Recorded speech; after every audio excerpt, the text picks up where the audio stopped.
What are we doing here?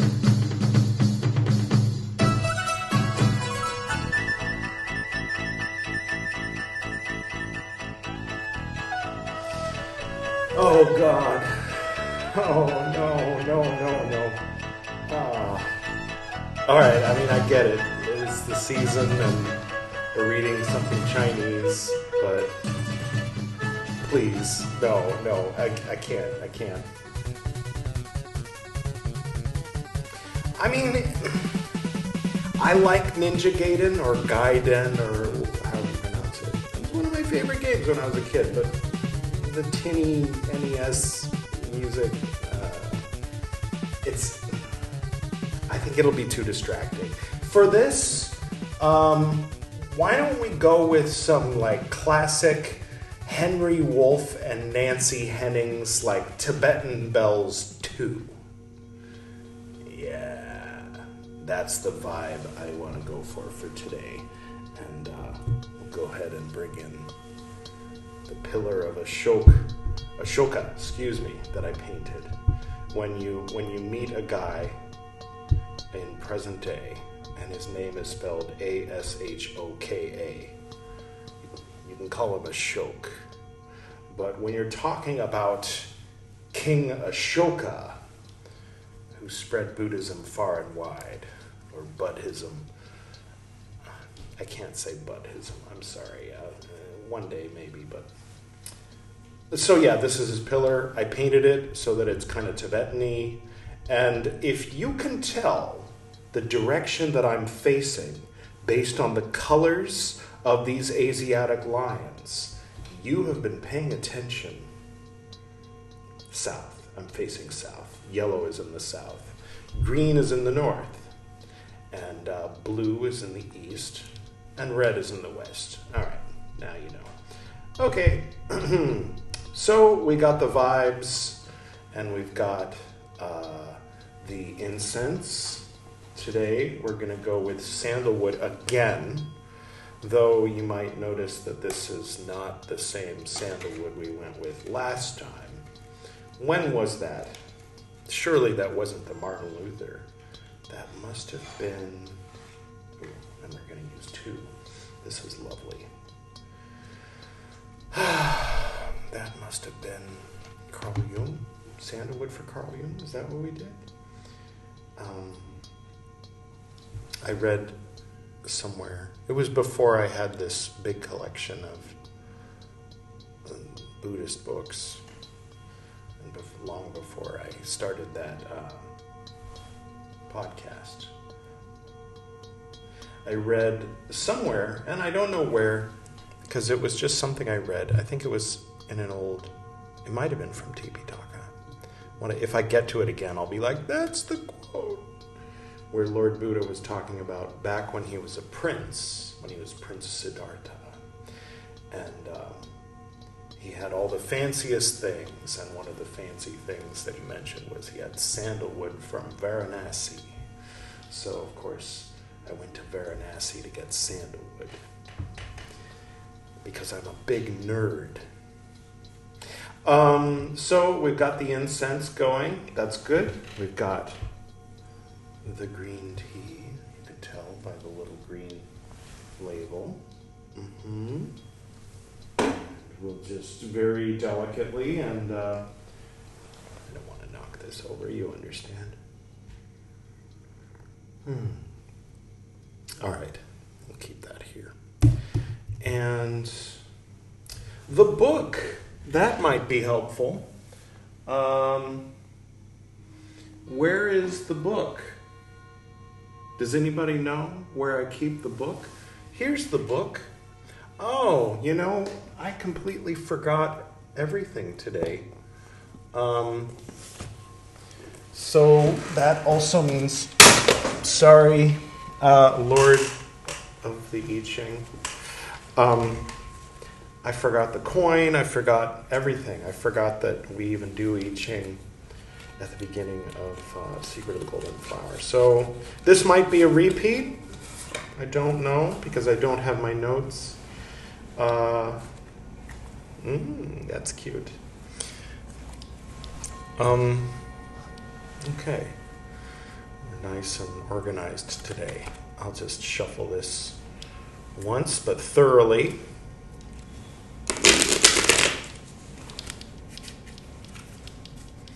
And cut it right there. And I'm going to be a little more cautious. Oh, wow! This is serendipity all over the place. This is some serendipity right here. Look what I pulled. That's amazing. Let's just put this... I don't know. Let's put it... What do you think? Is up here? Is that distracting? Or... That's fine, right? Yeah. So, it's unbroken. Or no. Solid line. All the way down. Solid. I didn't think I was ever going to get that without, using I have a double-headed quarter. It's heads on both sides. I was actually thinking that one day I'd use that just so that we'd get solids all the way down. I can't believe I pulled that out of this whole deck. And you saw me shuffle it and cut it, and I've never used this deck before. I used it twice here on Chicken Philosophy. So that, of course, is Xian, heaven, and it's figure number 1. Of course it's number 1. Wow. And it's called Xian, the creative. If you are alert. Let me try that again.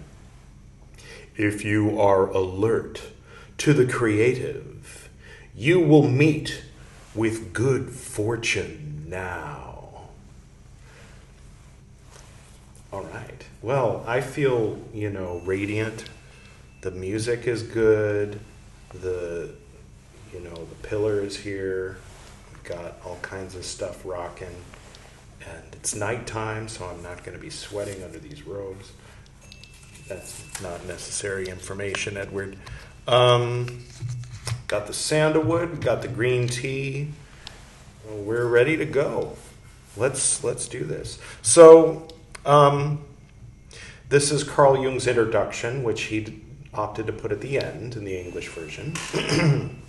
And this is the second episode of the introduction by Carl Jung. And so if you want to start at the beginning of The Secret of the Golden Flower on Chicken Philosophy and then have like 5 episodes of Carl Jung and Richard Wilhelm and one other guy, Carrie F. Baines, doing introductions, then you can start with episode 1. If you just want the English translation of the Chinese, you start with episode 6. If you want to start with Carl Jung's introduction, that's not to be confused with his introduction or whatever his preface that was at the beginning. This is his introduction that's the same size as the book, which doubled the length of the book. So anyway, this is Carl Jung. It's going to be Carl Jung for a long time. He starts at 20. Here's the playlist, 1, 6, or 20. Bye-bye. Or you can stay here. Whatever you want to do. It's up to you. So this is Carl Jung writing in like 1930, I think, or 1931 at the latest. Yeah. So keep in mind, it's 1930. So if some of the references are kind of dated sounding, they're not kind of like what a hip person. I think it's like back then he was like starting to just diverge. He had just. Well, I was noticing on the timeline of Carl Jung in 1914, the stuff we're reading in Black Books was just after he had stopped talking to Freud. So I feel like there was a division at that point in history. And Carl Jung was pretty hip in 1930. And these days, there's some folks... there's actually some folks who might hear what Carl Jung is saying and think that he's being too open-minded, too new agey, too Eastern, too whatever, I mean, you could say too hocus pocus. Yeah, okay, that's fine. If you want to be pure science and reason, like this was not tested in a test tube, therefore it is hogwash. Like, okay, yeah. I kind of respect that position. It's sort of like the Spock, Vulcan kind of. But even Vulcans have their religion, but it's pure reason. But anyway, what's my point? My point is that there are people today who are way more open-minded, but then have become closed-minded in some ways. And then there are people who are very closed-minded, but have become open-minded in other ways. I remember a time, maybe you do too, when the folks that were the hippie liberals on the left were the ones clamoring free speech. And now they're the ones clamoring, don't use that terminology. And then the assholes, the fascists, are clamoring free speech. Everything's upside down. Dogs and cats living together. The quote from Ghostbusters. The point is, yeah, this is Carl Jung in 1930, talking about the secret of the golden flower. And we're going to keep reading. Picking up right where we left off, and I said all that so that I don't have to stop as much and say stuff as we read. I'll just read it. I'll do my best. If I comment, it won't be about trying to translate it into modern terms. It'll be because I had a thought about what he said. That's my goal. This assertion, what assertion? I don't know. Oh yeah. We don't have the slightest justification for undervaluing these highly evolved Chinese minds. That's pretty cool. This assertion may seem bold, perhaps, and it is likely to be met with disbelief. But that is not surprising, considering how little is known about the material. Moreover, the strangeness of the material is so arresting that our embarrassment as to how and where the Chinese world of thought might be joined to ours is quite understandable. When faced with this problem of grasping the ideas of the East, the usual mistake of Western man is like that of the student in Faust. Misled by the devil, he contemptuously turns his back on science, and, carried away by Eastern occultism, takes over yoga practices quite literally and becomes a pitiable imitator. Well, clearly that's a version of the tale of Faust that I'm not all that familiar. Maybe is that Goethe? That Goethe's take on it? Parentheses, theosophy is our best example of this mistake. And parentheses, oh, sick burn. Oh, 1 for Carl Jung, 0 for Madame Blavatsky. Never mind. Right. And so he abandons the one safe foundation of the Western mind and loses himself in a mist of words and ideas which never would have originated in European brains, and which can never be profitably grafted upon them. I was trying to think of a joke where the punchline would be European brains. When you're rushing toward the bathroom, and then afterward you're finished, but in the time in between, when you're in the bathroom, European. There's a way to modify that so that European brains. But I'll just keep reading instead of trying to come up with that. An ancient adept has said, quote, if the wrong man uses the right means working the wrong way. End quote.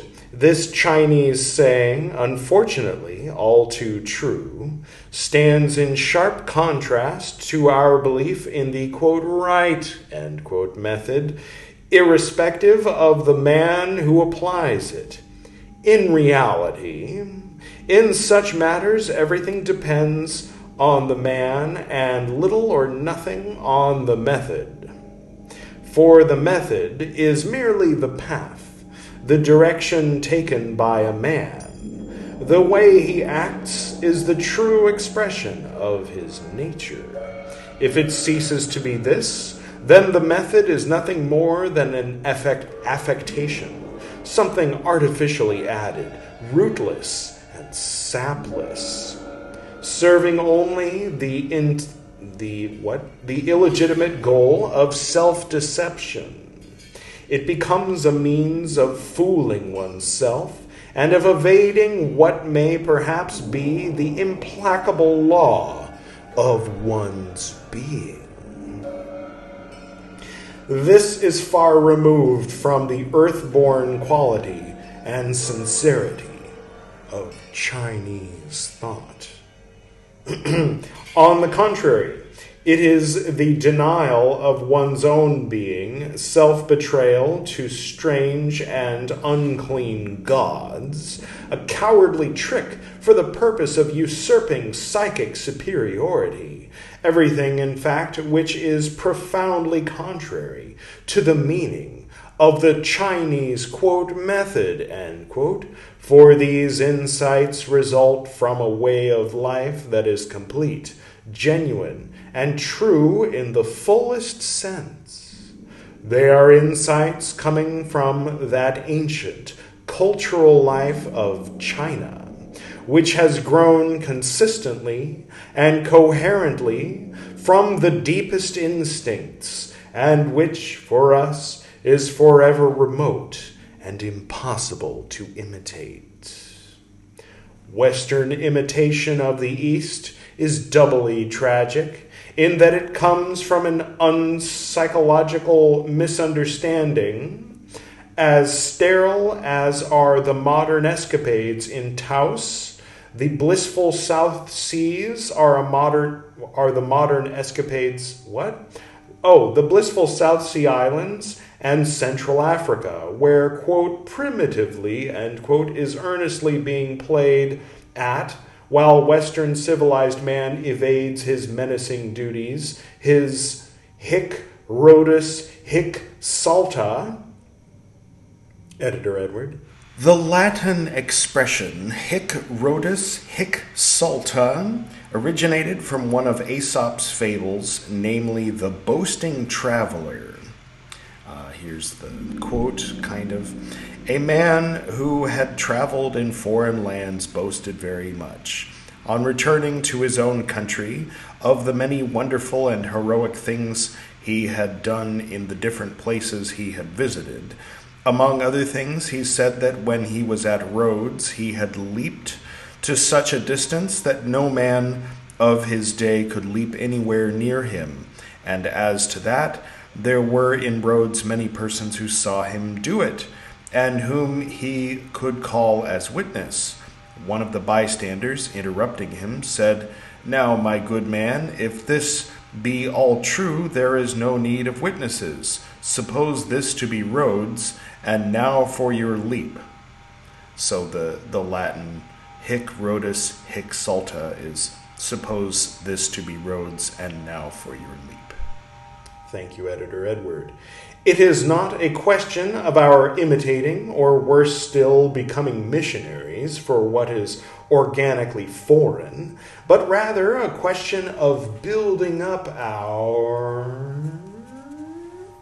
own Western culture, which sickens with 1,000 ills. This has to be done on the spot, and by the real European, as he is in his Western commonplaces, with his marriage problems, his neuroses, his social and political delusions, and his whole philosophical disorientation.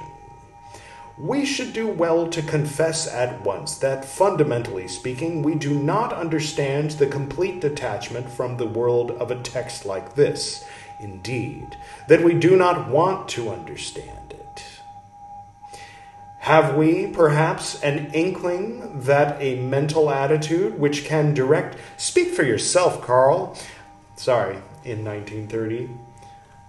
Anyway, I'll keep reading. Yeah. Sorry. He's just speaking on behalf of, all white people, saying, stick to your own culture.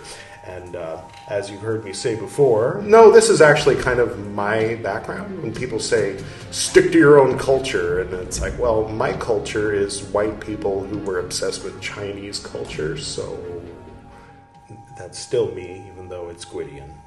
Gwydion and BT and Edward are all different ways that we express ourselves, or self, or whatever.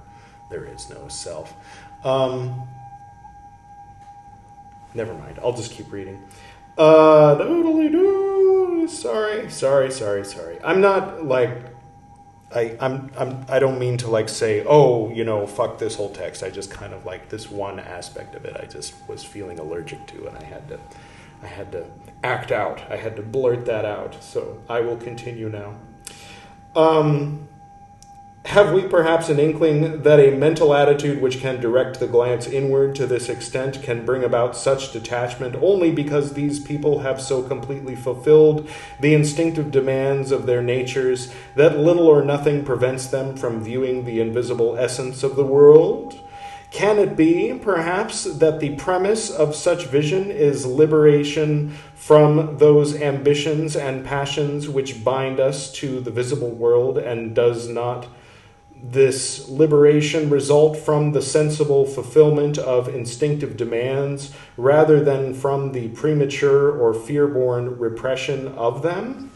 It's a little bit interesting to reflect on, like, this is a Swiss man looking at Chinese culture in his own mind, pre-Mao, obviously. So, I don't know, like, it sort of rings kind of like, huh? Like, from today's perspective, like, considering China's role in, like, on the global stage, and kind of what Xi Jinping says on the news in the morning, and, COVID, and there's just like there's a lot of things that we can kind of reflect on and consider as far as, China, and, obviously he's talking about ancient China, but if you define, post-industrial, corporate capitalist as, quote, Western, then I hate to say it, but everywhere is Western in 2024, except for, like, maybe some indigenous tribes here and there around the world. But if you're talking about Africa, the Middle East, Asia, Russia, Europe, North, South, or Central America, or Australia, or fucking Antarctica, or the moon, then, if you want to call that Western, then you're an idiot, because West is just one of four directions, But again, it was 1930, so it was a different time. Sorry. I don't know if I'm having complete thoughts, but sometimes my mouth opens and things come out, and I apologize. In our Christian culture, right? Yeah, that one. Those guys. Sorry. Where were we? Can it be, perhaps, that the premise of such vision is liberation from those ambitions and passions which bind us to the visible world? And does not this liberation result from the sensible fulfillment of instinctive demands, rather than from the premature or fear-born repression of them? Is it that our eyes are opened to the spirit only when the laws of earth are obeyed? Anybody who knows the history of Chinese culture and has also carefully studied the I Ching, that book of wisdom which for thousands of years has permeated all Chinese thought, will not pass over these questions lightly. I would remind you that banking and printed money is a Chinese contribution to humanity, and communism came from Karl Marx. Things change. But, yeah. It's oversimplified. It's cartoonized and a little bit problematic. Like, it's like if you... It's like... I mean...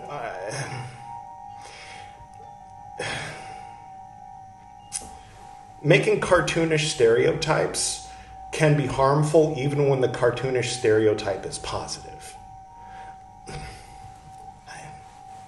And there's a lot of examples of that I could point to. A lot of different things, a lot of different, like cultures, ethnicities, genders. Think of, for example, the woman who posed nude for all of the statues that are on all of the buildings that were built in New York between like 1920 and 1930, and how she ended up in a mental institution because nobody wanted to have anything to do with a nude model, but she represents the virginal goddess on all of the buildings and in all of these.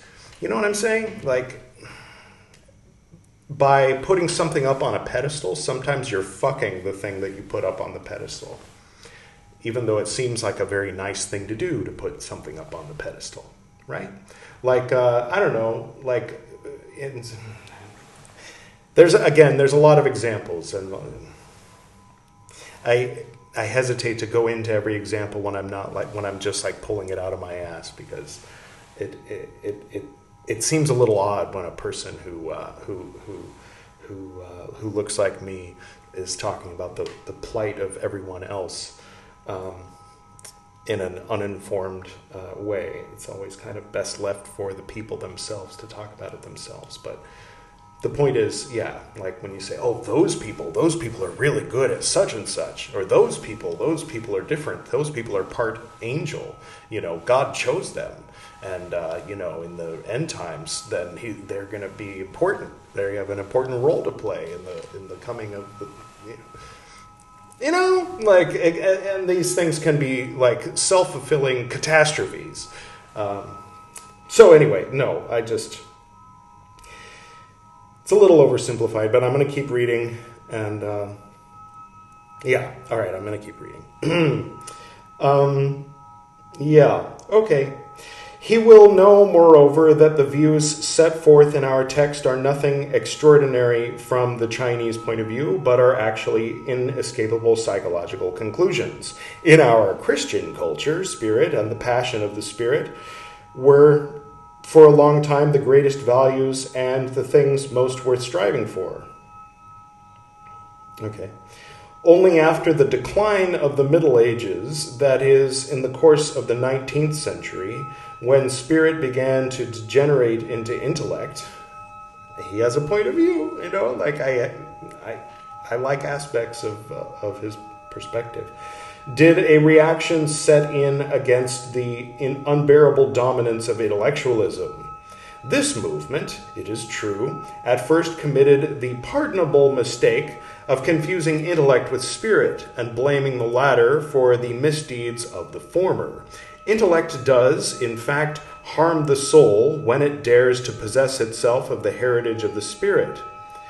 It is in no way fitted to do this, because spirit is something higher than intellect in that it includes not only the latter, but the feelings as well.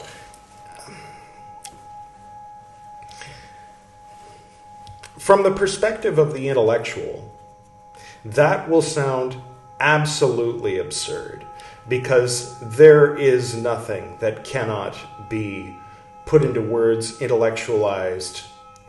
There might be things that are not yet clarified, like what is the nature of consciousness, but that doesn't mean that it's beyond the intellect from their perspective. But to assert as if dogma that the spirit, whatever that is, what does that mean? Doesn't it mean breath? Or what does it? It means tongues of fire that descend on the heads of a bunch of people 40 days after a resurrection that never happened. What is it? What is this spirit you speak of? Ruach HaKodesh, the breath of God that moved upon the face of waters before he created one man and one woman, and they created the human race through incest. What is this thing that you're holding in such high regard as to put above intellect? Says the intellectual. From an intellectual point of view, all of those things could be pointed out to someone who... I also speak the way he's speaking right now. That's why because... never mind. Yes. Oh, yeah. It is a direction or principle of life that strives towards shining suprahuman heights. In opposition to it stands the dark, the feminine, the earthbound principle, yin, with its, in opposition to intellect or spirit. Let me back up. Intellect does, in fact, harm the soul when it does possess it. It is in no way fitted to do this because spirit is something higher than intellect. It is a direction or principle of life that strives towards shining superhuman heights. He's saying spirit is yang and masculine, and the dark earthbound principle is feminine. Okay, I'm going to go with false. Speaking of white people trying to oversimplify Chinese things. Look in the mirror, Carl. Sorry to say it, but you're doing that thing that you're saying people shouldn't do, that you're blaming the Theosophical Society of doing. There are a whole group of people who specialized in this. You're one guy who's delving into it a little bit, and sorry, I'm not defending the Theosophical Society, but anyway, I'm sorry, I really am. No, I'm not. Why am I apologizing? These are the thoughts that are coming out as a result of what I'm reading. I mean, I really sat down, I chose this music because I thought, we're just going to have a good time with some nice, fine ideas. But, okay, round pegs and square holes make me itch. With its emotionally and instinctiveness that reach, like your anima, maybe you and Richard Wilhelm agree on that definition, and instinctiveness that reach far back into the depths of time and into the roots of physiological continuity. Without a doubt, these, and maybe he's totally right, and I'm just ignorant of how inherently sexist Chinese philosophy is. Without a doubt, these concepts are purely intuitive insights. Oh, good. I'm glad. Thank you for clarifying that that this is your intuition. So then a 1930s psychologist's intuition, a Swiss 1930s psychologist's intuition about ancient Chinese. I mean, and this, if you remember from the mission statement as put forth in Carl Jung, Black Books Part 1, this is kind of right toward the heart of what chicken philosophy is all about, is finding the elements that Carl Jung coughed up out of his own unconscious and painted the Western understanding of Eastern things with, that pieces of the chipped paint still get into our eyes today and blind us from the truth. Anyway, I mean, but his heart is good. His heart is like coming from, he wants to. I mean, and honestly, like if 100 years from now people are hearing my commentary on his commentary on these things, they might find me saying things that are just as erroneous as what I'm hearing him say. All right, anyway. But who am I to question someone so great as Carl Jung? I know, just click thumbs down and fuck off. Anyway, right. Sorry, that wasn't to you. That was to someone else. Without a doubt, these concepts are purely intuitive insights, but one cannot very well dispense with them if one is trying to understand the nature of the human soul. Just say I in this case. The pronoun is I, not one. Sorry. China could not do without them because, as the history of Chinese philosophy shows, it has never gone so far from central psychic facts as to lose itself in a one-sided overdevelopment and overvaluation of a single psychic function. I think in 2024 we can put in parentheses yet in 1930. Anyway, sorry. Therefore, the Chinese have never failed to recognize the paradoxes and the polarity inherent in what is alive. Okay. The opposites always balanced one another, a sign of high culture. Yes.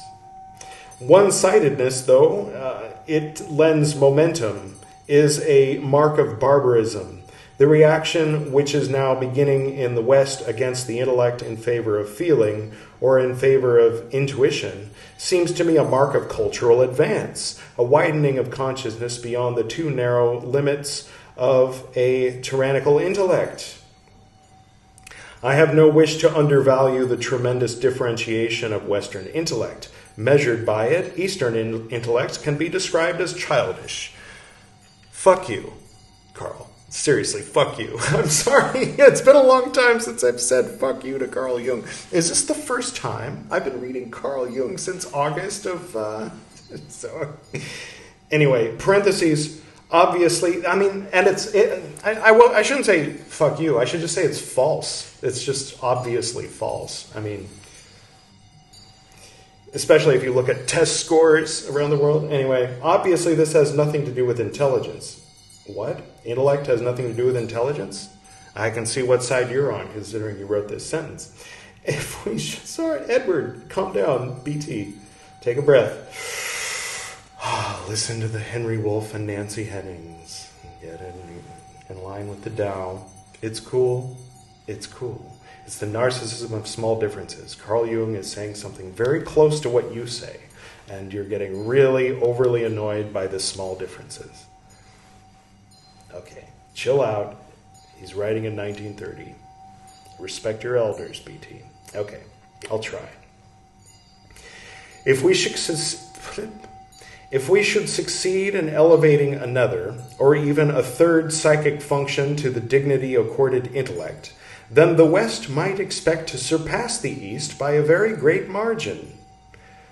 I wouldn't bet on it. Therefore, it is sad indeed when the European departs from his own nature and imitates the East or quote, affects, and quote, it in any way.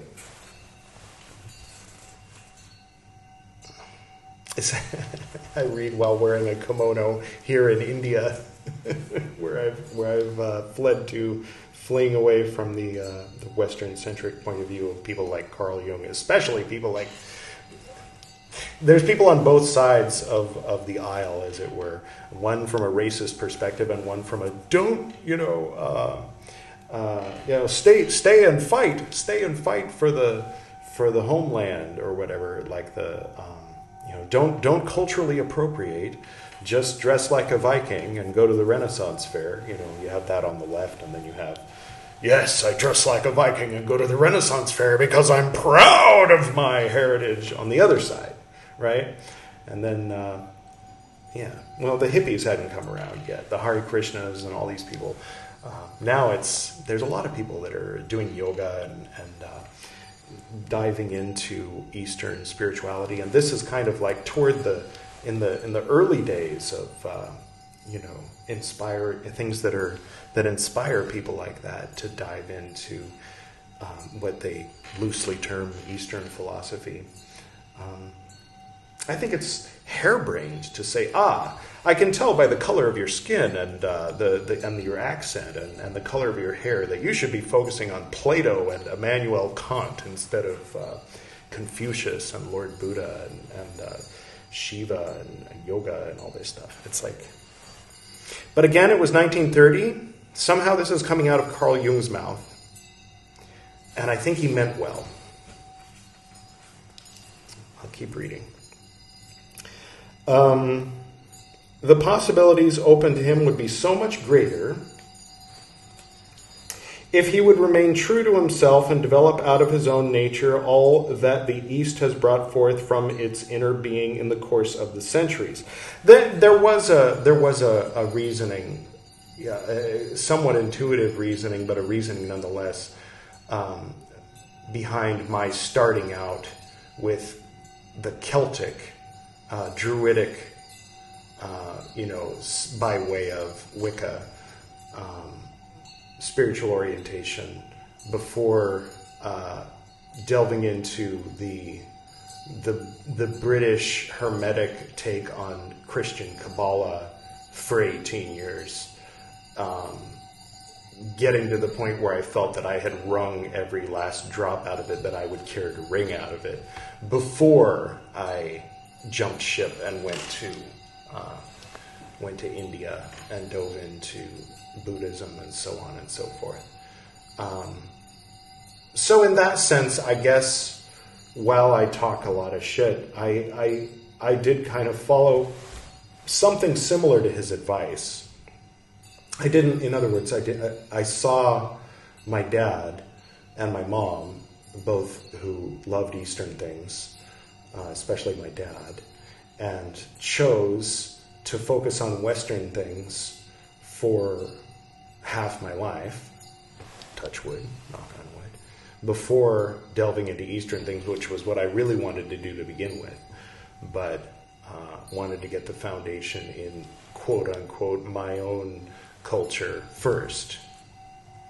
So yeah, maybe I need to calm down a little bit. This might be a case of, not to say that there isn't anything wrong with what Carl Jung is saying, and not to say that there isn't anything wrong with a lot of what Martin Luther says, but I think that sometimes when I'm allergic to Martin Luther or I'm allergic to Carl Jung, it's because they're forcing me to confront aspects of my own shadow in the mirror. In other words, aspects of myself that I don't tend to look at or like to look at, but upon some brief reflection, I have to admit that maybe he has a point, but it comes across as rude, and and a lot of people would be like nodding their head like, yeah, fuck Cousin Timmy for being into yoga and thinking that Buddhism is better than Christianity or science or whatever. No, I'm on board with Timmy or Tommy or whatever random name I gave to the hypothetical cousin of some asshole who would be agreeing with Carl Jung. Am I making sense? I don't know. This one's a little raw. Sometimes these things are raw. Sometimes I already have pre-established, pre-written in my brain, like thought forms and thought processes that something will bring up, and I say, oh, let me explain this completely fully formed thought that I had in the past that relates to what I just read. But he's evoking things out of me that are half processed and unprocessed, and so that's interesting for me anyway. I don't know how it is for you. Hopefully it's fine, but yeah, as always, I'm doing this for me. All right. Remain true to himself and develop out of his own nature all that the East has brought forth from its inner being in the course of the centuries. In general, and looked at from the incurably external point of view of the intellect, it would seem as if the things so highly valued by the East were not desirable for us. Intellect alone cannot fathom at first the practical importance of Eastern ideas might have for us. The practical importance Eastern ideas might have for us. And that is why it can classify these ideas as philosophical and ethnological curiosities and nothing more. And he's talking to different people about different things. He's being very critical of European consciousness while putting up on a platform what he calls Eastern consciousness, and he's talking at people who disagree with him in a different way than I disagree with him. And he's talking to people in 1930 as well. I think he's mostly talking to the people at the psychological brotherhood or whatever that he, I think, was the president of at the time, or his wife was, or whatever. He was like a prominent member of this thing, and he was kind of like talking at the people that are going to talk shit about him later for being interested in this. Okay. Yes.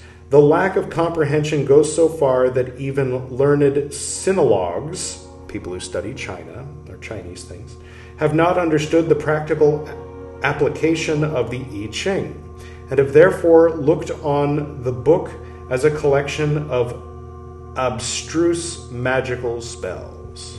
And that's the end of the section, and this was quite a roller coaster. For me, anyway. I'm gonna have fun editing this one. I mean, I'm not gonna like reduce the rawness. I'm not gonna take anything out of it. By that I mean I'm gonna enjoy listening to myself say all of these things, and I'll be going through an additional process yeah, it's not every day that something that I read here causes me to go through a bona fide, genuine, internal alchemical process on full display for anybody who has eyes to see it.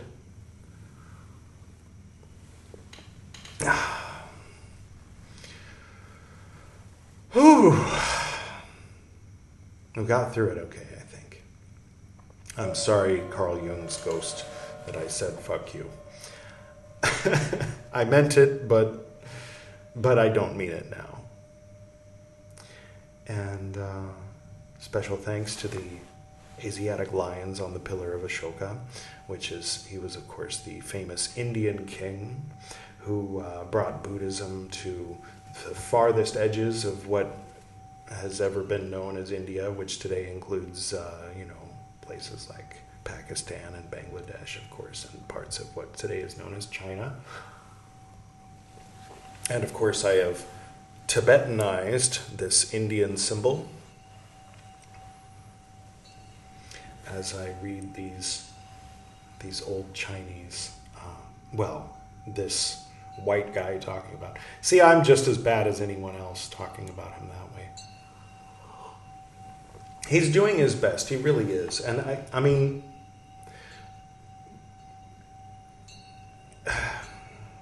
it's a difficult balance trying to be raw and honest with yourself about yourself while at the same time, and this is the part that he does that I don't do as much. And I think it's okay that I don't do this as much. And I do my best not to.